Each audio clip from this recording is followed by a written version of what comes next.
Good times, my friend. Good times.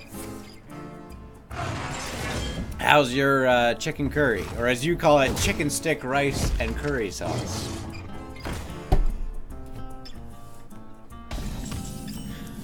I do love languages. I honestly am not making fun of you, Tough Fluffy. I really, like, I just enjoy languages and the way that they're constructed.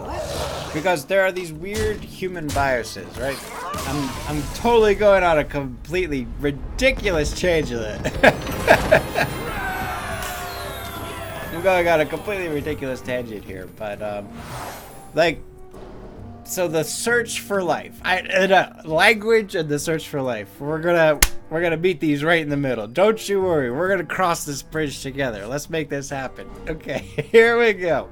The search for life. Okay, there are two ways to look at life. One, there have only been like 90 billion people in existence, which is another way of saying there have only been like 90 billion human brains, and the human brain in this universe, to our knowledge of the human brain, is the only thing that is aware that the universe exists and is a part of the universe, right? So the human brain, a part of the universe, is aware that the universe exists, and to the extent of which the universe exists, at least the observable universe. Obviously, we have notions of an infinite universe, and we have notions of dark matter, which is not technically matter, and dark energy, which is not technically energy. It's just some unaccounted force of gravity and energy of expansion that we cannot really figure out at the moment, but we're working on it, right? So, of the observable universe, our brains are the only thing, to our knowledge, is aware that the universe exists, which makes the human brain incredibly rare and incredibly valuable, kind of like a diamond. Although diamonds aren't actually, rare, they're just arbitrarily made rare by the corporation that has a monopoly on the diamond market internationally, which is another rabbit hole we're not getting into. What am I trying to do here? We need more cards. That's what we need. All we need is more cards. I don't want to go Death Rattle Hunter again. Taunt is good. Yeah, I think that's the best one for this. Right. Anyway. So, one way of looking at life is that the human brain is incredibly rare and valuable, and is very important. The other way of looking at life is chemically. So the philosopher / physics perspective is that the human brain is incredibly rare. The chemistry perspective is that the most common elements in the universe, hydrogen, helium, carbon, oxygen, iron. Life is made up of hydrogen, carbon, oxygen, iron. So there's no coincidence that the four of the five most common elements in the universe are also the four most common elements that make up life as we know it. Clear distinction there, as we know it. And so life seemingly inevitable based on the 4 of 5 most popular elements and the 4 elements that make up life primarily. And then also, no, we did not win chocolate. And then also, to the extent that, the human brain is incredibly valuable and rare in its uniqueness. So how does this all mold together? Well, let me tell you. So for language, right? We're looking for life in the universe that mirrors the carbon, hydrogen, oxygen, iron format. And while we are aware that life can exist in a multitude of other forms, there could be crystalline life, there could be energetic life, there could be a, silicon-based life. There are plenty of other options. What am I trying to do here? They're trying to do that. Even though he's just going to, turn it into a problem.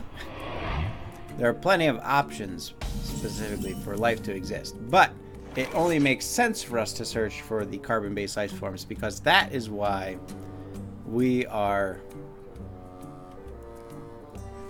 because that is what we're made of and is the most common elements. So just on a percentage basis, right? If we're strictly just playing the numbers, the likelihood is we will find a carbon-based life form before we find a not carbon-based life form, even though it is very likely that non-carbon-based life forms exist. Okay, How does this relate to language? Now we're getting somewhere. When you look at life on Earth, we have plants and fungus and animals as the three major kingdoms. Obviously, there are protozoa, there are bacteria, there are plenty of other, microscopic life forms. But of the macroscopic life forms, the three big ones are fungus, plant, and animal. And the differences between plant, animal, and fungus are huge. Plants developed a chemical consciousness. We developed a neurological or electrical consciousness. Just within a carbon-based life form, there is huge diversity. And then on top of that, with just one species of that huge diversity, you have an even huger diversity of language. So you have, languages that are based on characters for single words or syllables or letters. And then the letters are constructed into syllables, or the syllables are constructed into words, or the words are constructed into sentences. Like, it's mind-boggling, the complexity of language that has evolved just from one species of life. So when you think of language as a possibility throughout the universe, like,